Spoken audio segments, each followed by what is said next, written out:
too. Always great catching up with my next guest, Gerald Meerschaert. Big fight coming up here. Brad Tavares, nice veteran throwback here. That's going to be taking place April 5th, UFC Fight Night. It's right around the corner. Gerald, how you doing, man? I'm doing good, James. How have you been? No complaints. Looked like you got a decent amount of notice for this fight. When did you find out about it? I think it was like 7 or 8 weeks notice, something like that. So it wasn't super long amount of time, but this will be 5 months in between fights, so that's more than enough. Yeah, no, it certainly worked out good as far as getting the matchup. And I know something you and I talked about just off air before you hopped on here. I wasn't aware of this. You moved back to Wisconsin from Florida. You were living there training at Killcliff. What prompted that move, I should say? It was more just like better like family living conditions. I got a lot of family here. Just the good school district, the prices of everything are a little bit better, and the family kind of missed home, so we came back, and it was one of those things where Killcliff was great, Florida was great.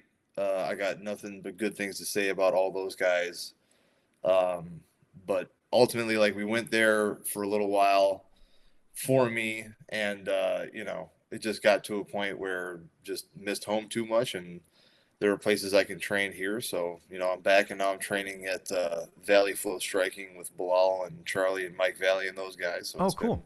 A good fit so far. I'd say so. Okay, well, that's great. And you must really love living back home in Wisconsin to leave that nice weather in Florida. Just saying, because that's, like we were just joking. You probably traded in all your shirts for flannel now by the looks of it. Yeah.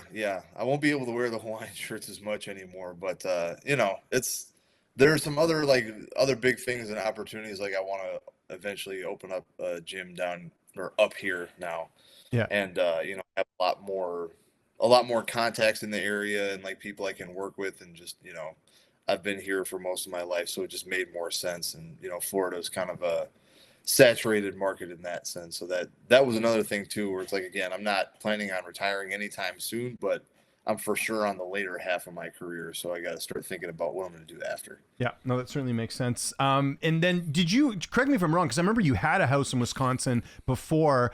Did you sell that house when you went to Florida? Did you keep it? I know you had a cabin too, if I'm not mistaken. Yeah, so we kept the cabin. We're still Airbnb-ing that, so if anyone, it's in Tomahawk, Wisconsin. Yeah. What's that? I said just hit up Gerald if you want the Airbnb. Oh, yeah. Yeah. Hit me up if you can stay at a UFC fighter's cabin in the There you go. That's just a good story to say, Yeah.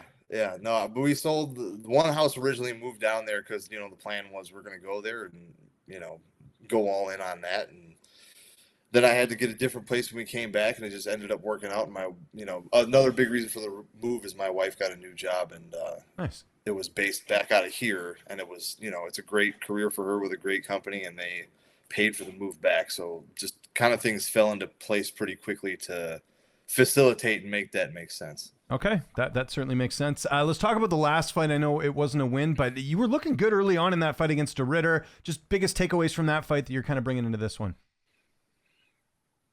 Yeah, I mean,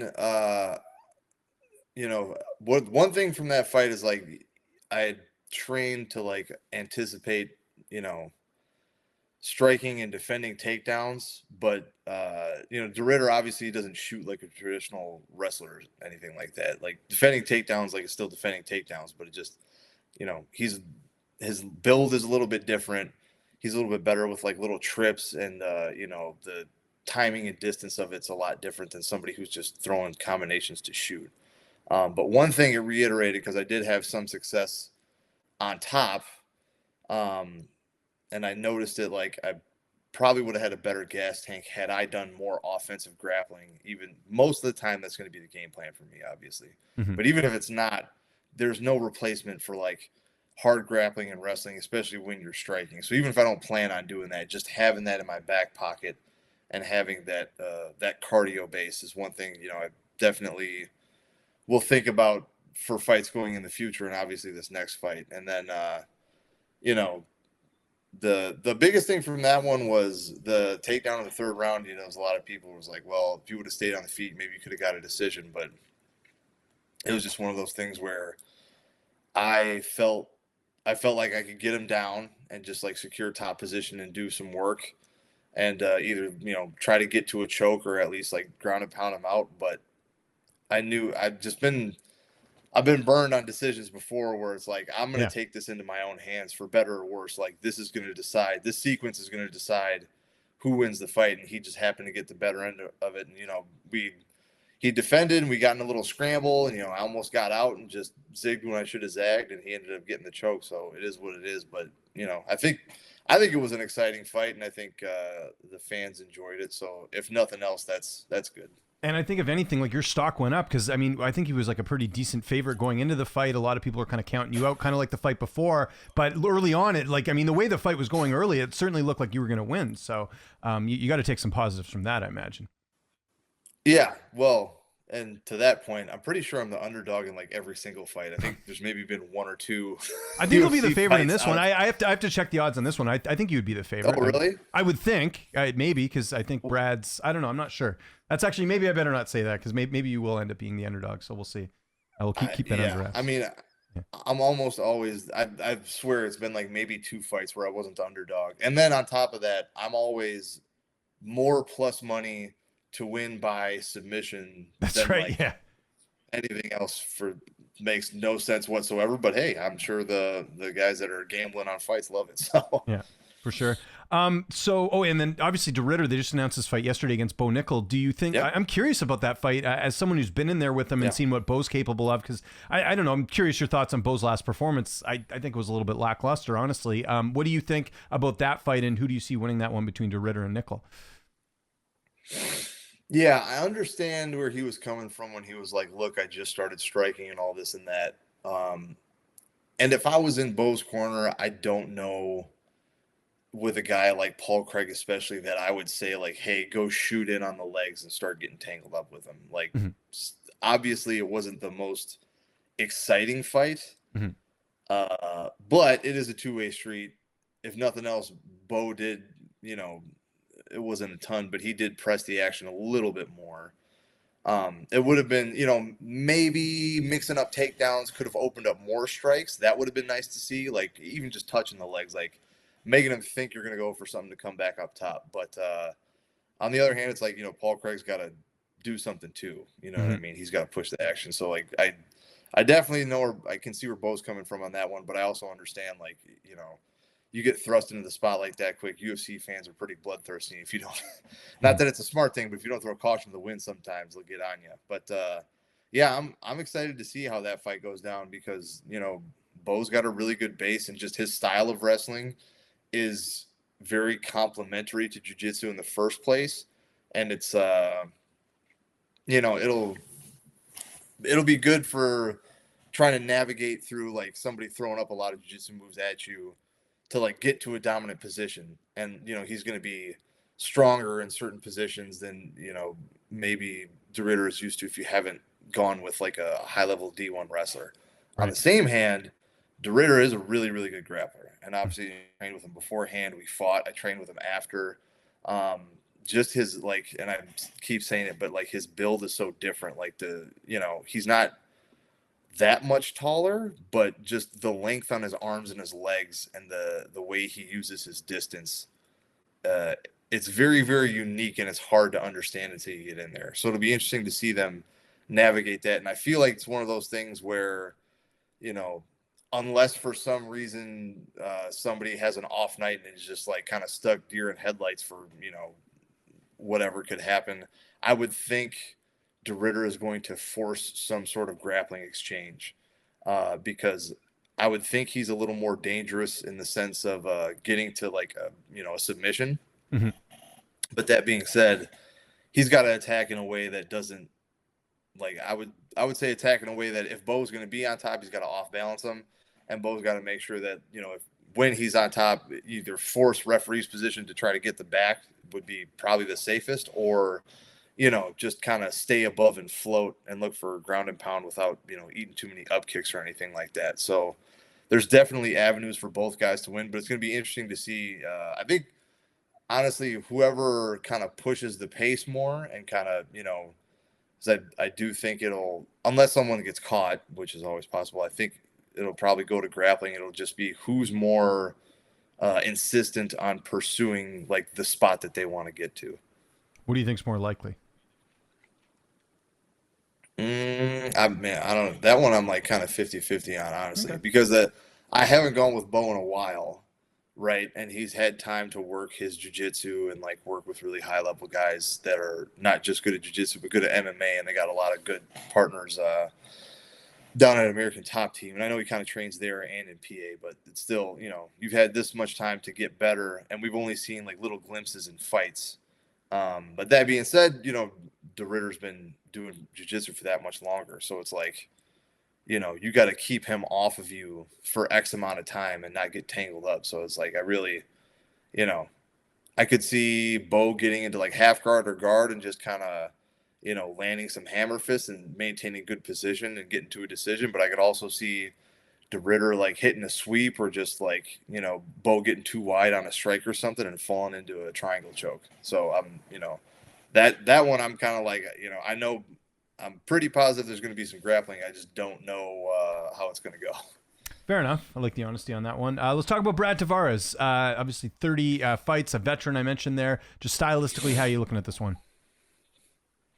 I mean, it's pretty cut and dry, like with a lot of my fights. And, even his style in general, he wants to stay on the feet and he wants to defend takedowns. I want to mix it up with the takedowns and eventually get him to the ground because that's where I have my biggest advantage. Mm-hmm. He's got a really solid like style. Like it's nothing super fancy, but it's like, the basics work. He keeps a good high guard. He hits hard. He knows how to mix in kicks really well. He doesn't, his defense is good. He doesn't really let too many shots sneak through and he doesn't take too many unnecessary risks as far as that goes.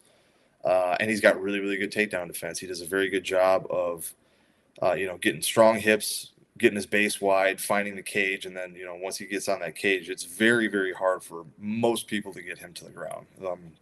I've seen maybe one or two fights where guys have had repeated success, but even then it's like you got to work at it a little bit and it's not going to be on the first, I don't think I've ever seen someone just shoot a blast double and get him down. And if they did, he probably popped right back up. So it's going to be a very, very tough fight. It's going to be, kind of like Barberena was good at like getting back up. He's that good at just not getting taken down in the first place, and he's bigger. So it's going to be a very fun challenge for me. You mentioned training at Valley Flow. Obviously, we saw you training a bit with Belal Muhammad. Who else do you get to work with over there as far as bodies in the gym? So Bilal's always there. Charlie Radke's there. Nice. I've moved around with Yair a little bit, which is cool. Super fun because he's just so fast. Juan Bahamondes, who just won his fight, I've worked with him some because he's, obviously very tall and he's just a really striker. Paulo Costa was in the other day too, earlier this week. I just posted about that. He just happened to be in town and we got to get some work in, which was really, really cool. He was, good, solid guy, good training partner, like obviously very, very tough. So that was awesome.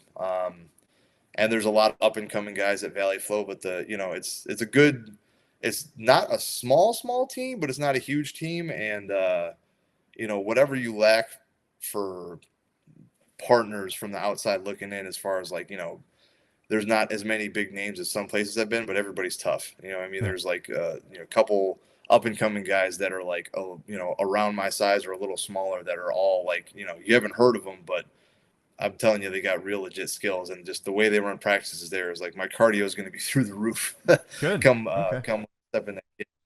That's good. How long's the drive for you to get there? It's a little bit longer, but again, I can put up with the drive for however much time I got left. So, and obviously at this point, I'm not like doing 2 a days, 6 days a week. You know what I mean? In and out of camp. It's like I still, I train regularly out of camp, but then when I have a fight coming up, I make sure I ratchet it up a little bit. So right now I'm there like, at least 5 days a week. Mm-hmm. And then when I'm not in camp, maybe it'll be 1 or 2 days less, but I'm still, unless someone else has a big fight, then I'm making sure I'm there. And I also teach a class on Thursday. So like, Belal and Charlie are going to have fights in May, obviously up in Canada. So I'm going to, even after my fight, as long as I'm healthy, I'm going to be back in helping those guys get rounds in and making sure they're ready. You didn't answer the question though. Like, how long does it take to get there?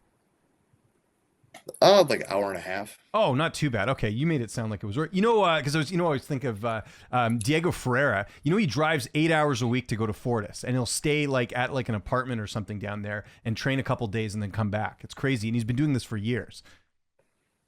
I think he should move closer. I know, no, he can't because he has his own gym where he lives, which is crazy in Texas as well. So it's this weird situation. Okay. So I'm always like, man, like that's a lot of driving, and I guess he doesn't like flying. So I don't know. There's a bunch of stuff there, but yeah, 1 hour is really not like flying. Yeah, something like that. So there we go. Are you listening to podcasts in the car? What are you getting on the radio when you head down there?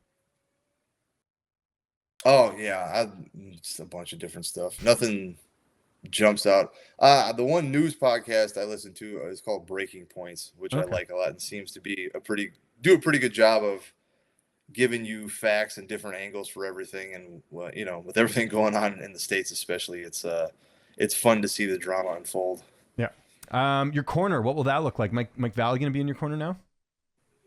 Yes, Mike Valley, Belal Muhammad, and I'm going to have Jason Stroud come be in my corner. Oh, nice. Okay, coming from Kill Cliff. That's great. How's this fight playing out? You know, it's interesting, and I know I've asked you in this other interviews as well. Brad Tavares never been submitted. That's got to be kind of cool that you get potentially the opportunity to do that.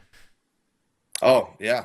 I mean, it wouldn't be the first guy that's never been submitted, you know what I mean? Right. But it's certainly going to be a tough task to get him down and into a position. So I plan on submitting him, but like you just said, he's never been submitted, and he's a really tough guy. So hopefully I can tire him out enough to get him on the mat and get a hold of his neck. Yeah, and I believe the last time that happened was Edmund, right? Like Edmund had never been submitted, and I think you're the first guy to do it. Yeah, I think so, actually. Yeah, I just looked at his record. So in his career in the UFC.